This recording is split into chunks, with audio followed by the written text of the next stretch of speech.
It is a weird path, let's face it. But I'm left with like one compelling thought, one thought that sticks out to me, which is, why haven't I won the Louisiana State National Trumpet Competition? So I share your pain on that subject as well. Yeah, you're also frustrated. Well, Paddy, let me turn the question around to you, because you are going to be the co-host of this show, helping draw forth for me my best ideas and questioning me on the ones that need questioning on. But just a quick intro, I chose Paddy because he had studied some of our classes from Campus Warsaw by Google, which is an initiative here by Google, Innovation in Eastern Europe. We were teaching marketing, me and a colleague. And Paddy showed up, a very eager and great student, and realized by mentoring him that he would be a great addition to our agency because he's a great storyteller in his own right. So Paddy, why don't you tell us how you got to the point where you're getting 1 million+ Facebook video views a month on your channel, organic traffic, and what the heck brought you to that point here in Poland? Right, it's not dancing naked on Facebook Live, so don't worry. Please keep your clothes on, yes. Actually, yeah, like in this podcast, I see my role as being the guy who's going to ask the dumb questions that really annoy me when I'm listening to a podcast. I'm thinking like, yeah, I understand, but try and explain it for a stupid person. So I'm going to be your stupid person for you, and try and ask questions which help you understand what this means for you as a business owner. And if I don't get that right, you can always write into us. So my story doesn't involve bombs so much, and it doesn't involve moving from Belfast to Louisiana or anything like that. But nonetheless, actually, like Sam and I have got some bizarre similarities. I grew up in Ipswich in East Anglia, which I like to call the derriere of Great Britain, because it's a sort of a rotund shape to the east of the country. And I'm the middle of 3 boys, so like you, I had to fight quite a bit for attention. But actually, as a child, I just spent hours reading. My brothers would be playing and fighting, and I'd just lie in bed all day and read book after book. And when I had the time, I was reading 5-10 books simultaneously. So I'd pick up 20-30 pages, then go straight back to a different one.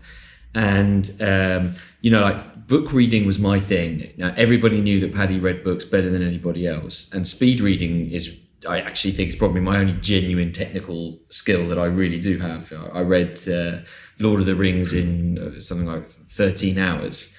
I was reading 300 pages an hour at type speed. And that became my specialization. And a little bit like you, that was positive reinforcement. But I ended up being most interested in the stories that I think bring out the best and the worst in us, which are war stories. Unfortunately, it's the case that war, it really is the ultimate test of so many of our qualities, and shows us up in ways that normal life doesn't.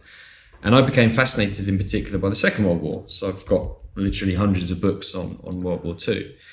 I went and studied politics because I thought it was an interesting combination of society and English and history and culture in so many ways at the University of Nottingham. And then I went and worked in London, like most people, British people do. I worked there for 6 years. And I ended up by chance working for a series of government ministers. So in this bizarre way, I had access to these people who had a big impact on people's lives. During the financial crisis, I worked for a brilliant lady called Triti Vadera. She had been an Asian female banker in the 1980s. Not a nice place to be in London. To be a female or Asian, frankly, very, very difficult. And she was this incredibly intellectual person, this ferociously brilliant person, and ferocious, frankly.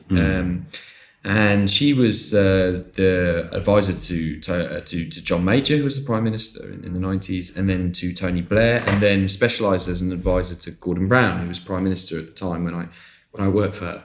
And she was one of the principal architects of the UK government's response to the financial crisis. And I was there during that process. And working for these brilliant, extraordinary people, I also came to understand in a different way to Sam, the importance of narrative and storytelling and the stories we tell ourselves, and the way that leaders tell stories that make us think differently, that help us to see the world in a different way, and how important that is.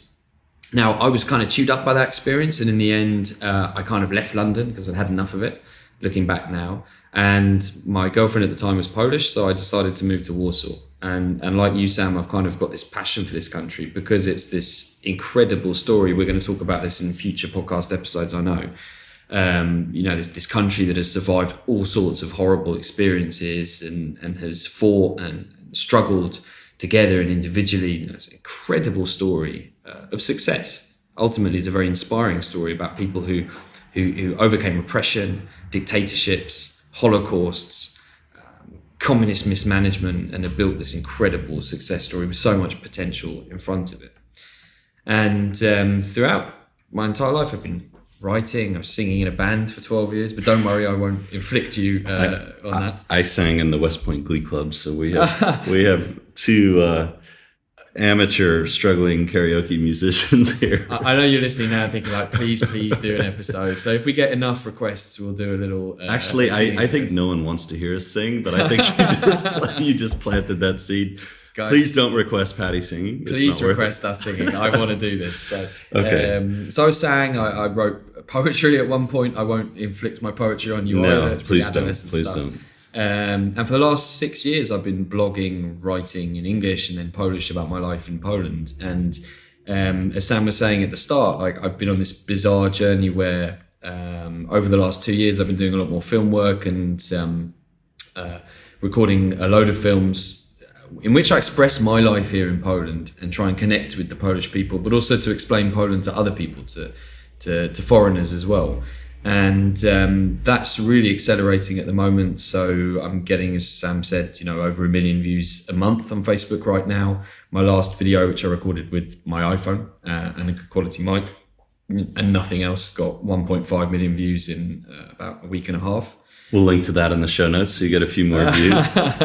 And the next one I do, I'm pretty confident that's going to get 1 million as well. And I'm in that rhythm now with this storytelling. And in less than 3 minutes, what I'm trying to do is change people's perspectives on the country they live in. So these are not films where I strip naked. They're films where I ask difficult questions about the society we are.